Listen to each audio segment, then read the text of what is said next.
आखिर कर्म ही महान है। प्रेरक कहानी।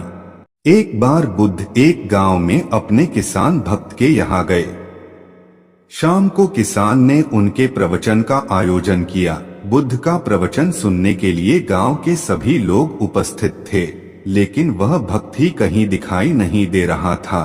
गांव के लोगों में कानाफूसी होने लगी कि कैसा भक्त है कि प्रवचन का आयोजन करके स्वयं गायब हो गया। प्रवचन खत्म होने के बाद सब लोग घर चले गए। रात में किसान घर लौटा।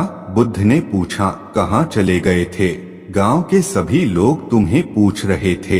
किसान ने कहा, दरअसल प्रवचन की सारी व्यवस्था हो गई थी, पर तभी अचानक मेरा बैल बीमार हो गया।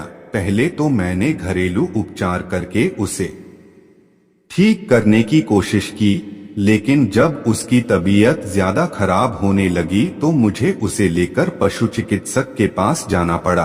अगर नहीं ले जाता तो वह नहीं बचता। आपका प्रवचन तो मैं बाद में भी सुन लूंगा। अगले दिन सुबह जब गांव वाले पुनः बुद्ध के पास आए तो उन्होंने किसान की शिकायत करते हुए कहा, यह तो आपका भक्त होने का दिखावा करता है। प्रवचन का आयोजन कर स्वयं ही गायब हो जाता है।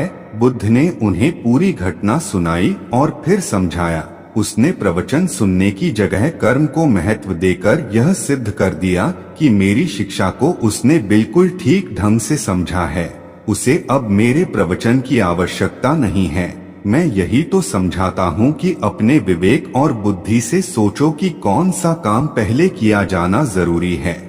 यदि किसान बीमार बैल को छोड़कर मेरा प्रवचन सुनने को प्राथमिकता देता तो दवा के बगैर बैल के प्राण निकल जाते। उसके बाद तो मेरा प्रवचन देना ही व्यर्थ हो जाता। मेरे प्रवचन का सार यही है कि सब कुछ त्याग कर प्राणी मात्र की रक्षा करो। इस घटना के माध्यम से गांव वालों ने भी उनके प्रवचन का भाव समझ लिया।